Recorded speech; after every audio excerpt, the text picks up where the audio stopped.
গাঁথুনির উপর যে ছাদটা দেওয়া হয়েছে, এটা দেওয়ার কারণ এখানে আমি আপনাদের সাথে তুলে ধরবো। অবশ্যই আপনাদের যদি এই ধরনের কাজ হয়, অবশ্যই আপনারা কি করবেন, যে গাঁথুনির উপরে এই ছাদগুলো দেওয়ার চেষ্টা করবেন। এইটা কিন্তু ফ্ল্যাট ছাদ। ফ্ল্যাট ছাদের ক্ষেত্রে কিন্তু আপনাদেরকে কি করতে হবে, যে এই পারগুলো কিন্তু নিম্ন আপনাকে 24 ইঞ্চি পর দিতে হবে। 24 ইঞ্চির বেশি কিন্তু দেওয়া যাবে না, যেহেতু ফ্ল্যাট ছাদটা আমাদের ঢালাইটা কিন্তু বেশি মোটা হয়ে থাকে। আর গাঁথুনির উপর কিন্তু এই ফ্ল্যাট ছাদটি দেওয়া হয়েছে, মানে কঞ্জেল ছাদ। গাঁথুনির উপর যদি ছাদ দেন সেক্ষেত্রে কিন্তু আপনার ছাদটা বেশি মজবুত হয়।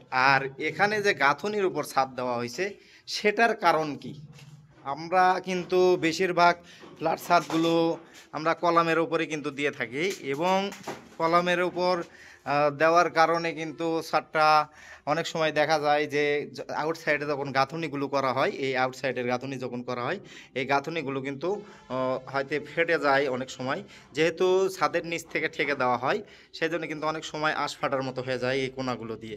আর বিশেষ করে আমি বলবো, আপনারা যখন এই ফ্ল্যাট ছাদটা দিবেন, যদি গাঁথুনির উপর দিতে পারেন সেক্ষেত্রে কিন্তু অনেক ভালো হয়। আর এখানে এটা কিন্তু 3 তলার উপরে কাজ চলতেছে।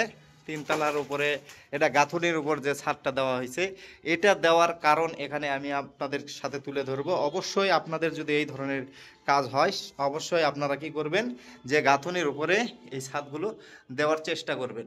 এখানে কিন্তু বেলকনির উপরে কিন্তু ফল ছাদ দেওয়া হয়েছে। ফলছাদ এটা একটা ডিজাইনের মতো আর কি, বাইরে থেকে কিন্তু আউটসাইড থেকে কিন্তু দেখতে ভালো লাগে, এই জন্য কিন্তু বেলকনিতে বেশিরভাগ এখন ফলছাদ দেওয়া হয়।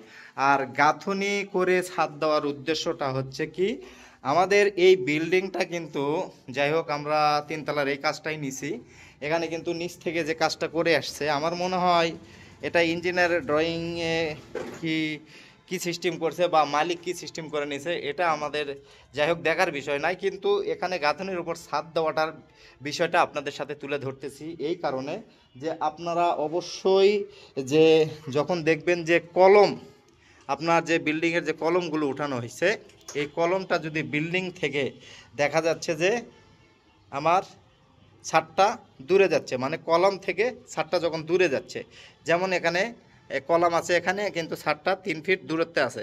এই 3 ফিট দূরত্বে থাকার কারণে যদি আমরা এখানে যদি ছাদ দিতাম, তাহলে কিন্তু এই জায়গাগুলো কিন্তু শুধু গাঁথনিটা কিন্তু একটা হালকার উপর থাকতো, মানে এখানে যে নিচে যে ছাদটা আছে এই ছাদের উপর হালকাভাবে থাকতো, যে এই ছাদের লোডটা কিন্তু নিত না।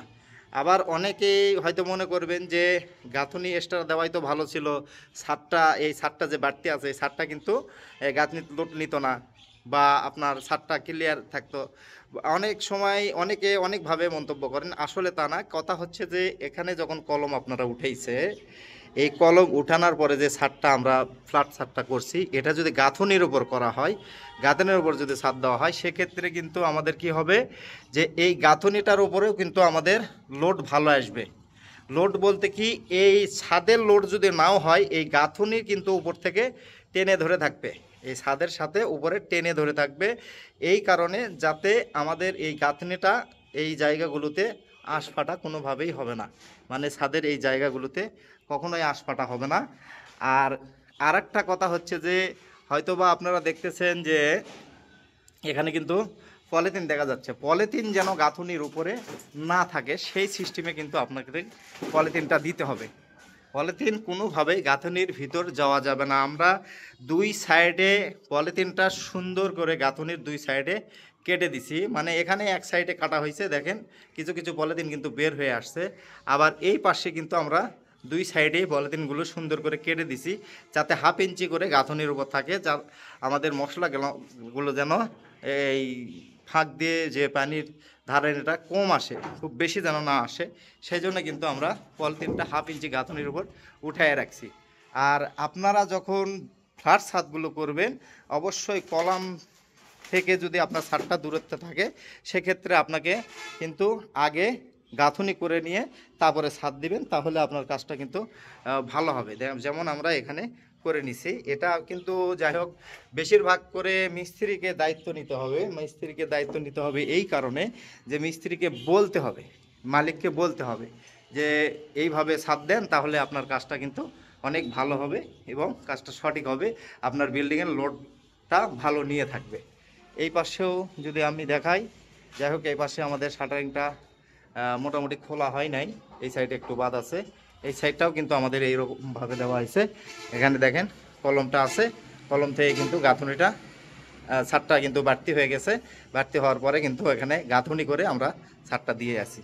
এইভাবে যদি আপনারা কাজ করেন ফ্ল্যাট ছাদের ক্ষেত্রে, আপনার কাজ কিন্তু অনেক ভালো এবং সুন্দর হবে। ঠিক আছে, ধন্যবাদ সবাইকে। ভিডিওটা যদি ভালো লাগে অবশ্যই একটা লাইক কমেন্ট শেয়ার দিয়ে আমাদের সঙ্গেই থাকবেন, এবং যারা আমাদের পেজে বা আমাদের চ্যানেলে নতুন অবশ্যই চ্যানেলটি সাবস্ক্রাইব করে পাশে থাকা বেল আইকনটি বাজিয়ে দিবেন, এবং যারা ফেসবুক পেজ থেকে দেখছেন অবশ্যই পেজটি ফলো দিয়ে রাখবেন, যাতে আমরা নিত্য নতুন ভিডিও আপনাদের সাথে কাছে উপস্থাপন করতে পারি এবং আপনারা এই ভিডিওগুলো দেখে যেন উপকৃত হতে পারেন। আজকের ভিডিওটা এই পর্যন্তই। সবাই ভালো থাকবেন, সুস্থ থাকবেন এবং সুন্দর থাকবেন। ধন্যবাদ সবাইকে।